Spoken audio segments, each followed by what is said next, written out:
रजत ने पहुंचाया जिगर के खिलाफ सबूत इकट्ठा करके उसे जेल के सलाखों के पीछे। भाग्यश्री और तारा के मन में बढ़ी सवी के लिए नफरत। तारा ने चली एक बड़ी चाल। रजत ने मनाकर लाया सवी को वापस घर से और दिया उसे उसका पूरा हक। जी हाँ दोस्तों, सीरियल गुम है किसी के प्यार में के आने वाला एपिसोड बहुत ही ज्यादा कमाल के और धमाकेदार होने वाले हैं, क्योंकि आने वाले एपिसोड में आप सभी देखेंगे कि जहां एक तरफ रजत घर में हुए बवाल पर न तो सभी का पक्ष देता है और न ही अपने जीजा का पक्ष लेता है। उसे यहाँ पर जो है उसे पूरे तरीके से सभी की तो मानो जैसे पूरी दुनिया ही पलट जाती है और उसे बिल्कुल भी भरोसा नहीं होता कि उसका पति ऐसे समय में भी उसका साथ नहीं दे रहा है। तो वहीं दूसरी तरफ रजत मन ही मन यहाँ डिसाइड कर लेता है, अभी तो फिलहाल उसके पास कोई भी सबूत नहीं है, इसलिए वह किसी का भी पक्ष नहीं लेगा, क्योंकि उसके एक तरफ उसकी बहन और उसका पति है, तो वहीं दूसरी तरफ उसकी अपनी खुद की पत्नी है। और इस वजह से ही ना चाहते हुए भी वह चुपचाप रहता है और मन ही मन यह डिसाइड कर लेता है कि वह असली सच्चाई का पता लगाकर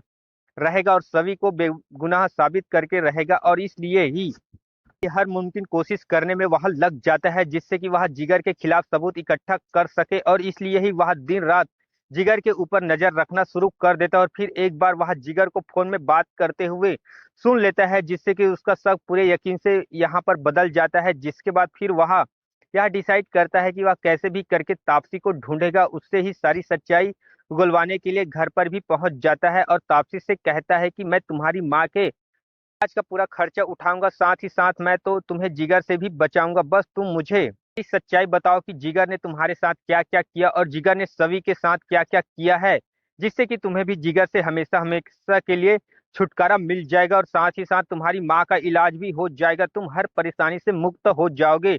जिससे कि पहले तो तापसी रजत की बात नहीं मानती, लेकिन फिर रजत के बार बार आश्वासन देने के बाद फाइनली तापसी रजत का साथ देने के लिए मान जाती है और उसे जिगर की सारी सच्चाई भी बता देती है। जिससे कि जिगर के बारे में पूरी बात जानने के बाद रजत के पैरों तले से जमीन खिसक जाती है और उसे बिल्कुल भी विश्वास नहीं होता कि उसके अपने बहन का पति इतना घटिया किस्म का इंसान है। जिसके बाद फिर रजत तापसी के साथ मिलकर सीधे अपने घर पर चला आता है और पूरे घर वालों के सामने वह जो है और साथ ही साथ सभी और सभी के घर वालों के सामने भी सबसे पहले तो वह जिगर को एक जोरदार थप्पड़ लगा देता है और फिर एक एक करके उसकी पूरी पोल खोलना शुरू करता है। जिससे कि घर वालों को यहाँ पर रजत की बातों पर बिल्कुल भी यकीन नहीं होता। लेकिन जब रजत सबके सामने तापसी को लेकर आता है और जब सभी लोग तापसी की बात भी सुनते हैं, तब जाकर सारे घर वालों को यह यकीन हो जाता है इसका तारा के पति यानी कि जो जिगर है वह कितना ज्यादा घटिया किस्म का इंसान है। लेकिन फिर भी भाग्यश्री अपने बेटी का घर न टूटे इस वजह से जिगर का ही पक्ष लेने की कोशिश करती है। तो वहीं दूसरी तरफ तारा उल्टे सभी को ही उल्टा सीधा कहने लगती है और उसे ही गलत ठहराने लगती है। लेकिन इस बार रजत सीधे सीधे सभी का साथ देता है और तारा और भाग्यश्री के खिलाफ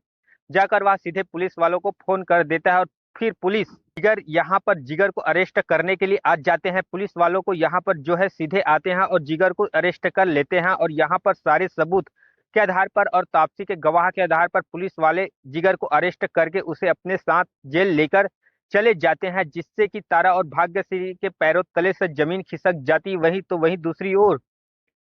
वहीं दूसरी तरफ सभी को इंसाफ मिल जाने के बाद भी सभी के घर वाले यानी कि ईशा शांतनु के मन में इतना ज्यादा गुस्सा रहता है कि वहां लोग सभी का वापस अपने घर फिर से ले जाते हैं। जिसके बाद फिर रजत के घर वाले रजत को समझाते हैं कि वहां जाकर सभी को समझा बुझाकर प्यार से वापस इस घर में लेकर आए, उसे उसका हक दे, उसे उसका यहाँ पर जो सम्मान है दे। उसके बाद फिर रजत के घर पर जाता है और उसे बड़े प्यार से समझा बुझाकर उसे वापस से अपने घर पर लेकर आता है और उसका हक उसे वापस देता है, उसका सम्मान उसे वापस देता है। जिसके बाद फिर सभी तारा से मिलने के लिए जाती है और उसे कहती है कि मुझे माफ कर दो तारा, मेरे वजह से आज जिगर जेल में है, लेकिन यकीन मानो अगर वह अच्छा इंसान होता तो मैं हर कीमत पर सबके खिलाफ भी जाकर उसका साथ देती। लेकिन उसने मेरा साथ साथ अब तापसी के साथ भी इतना ज्यादा गलत किया और अगर आज उसे उसके किए की सजा नहीं मिलती तो आगे चलकर वह और भी लड़कियों को अपने जाल में फंसाता और एक दिन ना एक दिन तुम्हें